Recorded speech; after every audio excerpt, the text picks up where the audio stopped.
எனக்கு மிகவும் பிரியமான நண்பு சகோதர சகோதரிகளே, ஒவ்வொரு நாளும் உங்களை சந்திப்பதில் அதிக மகிழ்ச்சி அடைகிறேன். மாறாத கர்த்தர் இந்த நாள் முழுவதும் உங்களை ஆச்சரியமாய் நடத்தி மேன்மைப்படுத்தி உயர்த்துவாராக. கர்த்தர் இந்த நாளை நமக்கு ஆசீர்வாதமாக்கி தரும்படிக்கு கர்த்தர் நமக்காக கொடுத்திருக்கிற வார்த்தை என்ன என்று பார்ப்போம். அது யோசுவா 17வது அதிகாரம் 14வது வசனம் சொல்கிறது, கர்த்தர் எங்களை இதுவரைக்கும் ஆசீர்வதித்து வந்ததினால் நாங்கள் ஜனம் பெருத்தவர்களாய் இருக்கிறோம். கர்த்தர் எங்களை இதுவரைக்கும் ஆசீர்வதித்து வந்ததினால் நாங்கள் ஜனம் பெருத்தவர்களாய் இருக்கிறோம் என்று கர்த்தர் சொல்லுகிறார். நாங்கள் பெருத்த ஜனங்கள் தான், ஆனால் அதற்கு முக்கிய காரணம் என்ன? கர்த்தர் எங்களை ஆசீர்வதித்தினால்தான். இன்னைக்கெல்லாம் பார்த்தீங்கன்னா, என் சுய பலத்தினால் நான் பெருக செய்த ஆசீர்வாதம், என் ஞானத்தினால் நான் உருவாக்கினது, என் ஞானத்தினால் நான் கட்டினது, நான் அயராது உழைத்து செய்தேன் என்று சொல்லி நம்மை நாமளே மேன்மைப்படுத்தி பேசி கொண்டிருப்போம். நாங்கள் இந்த எகிப்திற்கு அடிமைகளாய் வரும் பொழுது கொஞ்ச ஜனங்களாய் வந்தோம், ஆனால் இன்றைக்கு பெருத்த ஜனங்களாய் மாறினதற்கு காரணம் என்ன? கர்த்தர் எங்களை ஆசீர்வதித்ததினால்.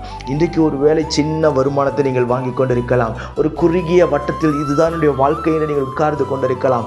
கர்த்தர் உங்களை பெருக செய்கிறவர் உங்களோடு கூட வரப்போகிறார். உங்களை மேன்மைப்படுத்துகிறவர் உங்களோடு கூட வரப்போகிறார். உங்களை கனப்படுத்துகிறவர் உங்களோடு கூட வரப்போகிறார். உங்கள் கண்ணீரை துடைக்கிறவர் உங்களோடு கூட வரப்போகிறார் என்பதில் எந்த ஒரு சந்தேகமே இல்லை. பிரியமானவர்களே, கர்த்தர் நம்மை பெருக செய்ய வேண்டுமே ஆனால் அவர் நம்மிடத்தில் சில காரியங்களை எதிர்பார்க்கிறார். என்ன என்று பார்ப்போம். அது எபிரேயர் 6வது அதிகாரம் 11வது வசனம் சொல்லுகிறது, நீங்கள் அசதியாயிராமல் வாக்குத்தத்தமானதை ஆசீர்வாதங்களை விசுவாசத்தினாலும் நீடிய பொறுமையினாலும் சேர்ந்து கொள்ளும் வரைக்கும் பின்பற்றுகளாய் இருந்து என்று சொல்லி நீடிய பொறுமையாக இருக்கணும். வாக்கு தத்தங்கள் ஆசீர்வாதங்களை சுதந்திரிக்க நாம் அசதியாக இருக்கக்கூடாது, ஜாக்கிரதை உள்ளவர்களாக இருக்க வேண்டும். பின்பு கர்த்தர் எதிர்பார்க்கிற காரியம் என்ன? நீடிய பொறுமை இருக்க வேண்டும். நீடிய பொறுமை. இந்த காத்திருக்கிற நேரத்தில் இருக்கிற வேதனையும் வலியும் சகிக்கவே முடியாது.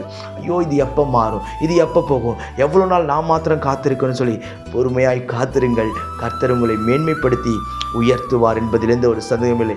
அதே எபிரேயரிலே 14வது வசனம் சொல்லுகிறது, நிச்சயமாகவே நான் உன்னை ஆசீர்வதித்து உன்னை பெருகவே பெருக பண்ணுவேன் என்று கர்த்தர் ஆபிரகாமுக்கு வாக்கு கொடுத்தார். பிரியமானவர்களே, இந்த வாக்கு தத்தங்களை சுதந்திரிக்க ஆபிரகாமுக்குள்ளாக ஒரு பொறுமை தேவைப்பட்டது. இன்றைக்கு உங்களுக்கு சில ஆசீர்வாதங்கள் வரும், சில நன்மைகள் வரும், உங்களை நெருக்குகிற ஜனங்கள் உங்களை சுற்றி இருப்பார்கள். பொறுமையாய் காத்திருங்கள், அவர் உங்களை உயர்த்துவார், மேன்மைப்படுத்துவார். நான் உங்களுக்காய் ஜெபிக்கட்டும். பரலோக பிதாவே, இந்த வார்த்தையெல்லாம் கேட்கிற என் அன்பு சகோதர சகோதரிகள் ஒவ்வொருவருக்கு நான் ஜெபிக்கிறேன். எல்லா ஜனங்களையும் மேன்மைப்படுத்த உடைய கரத்தினால் ஆகும். இந்த நாளிலும் உடைய கரத்தை நீட்டி தேவனை பலப்படுத்தி நிலைநிறுத்துவீராக ராஜா. என் பிள்ளைகளுக்கு முன்பாக இருக்கிற எல்லா அடைக்கப்பட்ட கதவுகள் இப்பொழுது திறக்கப்பட்டு போவதாக ராஜா.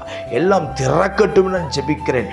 நன்மை உண்டாக நினைத்தருளுவீராக ராஜா. பொறுமையாய் காத்திருந்து ஆண்டவரே, ஆசீர்வாதங்களை சுதந்திரிக்க கர்த்தர் கிருபை தாரும். நீர் கூடவே இருந்து நடத்தும், மேன்மைப்படுத்தும். இயேசுவின் நாமத்தில் ஜெபிக்கிறேன் ஜீவனுள்ள பிதாவே.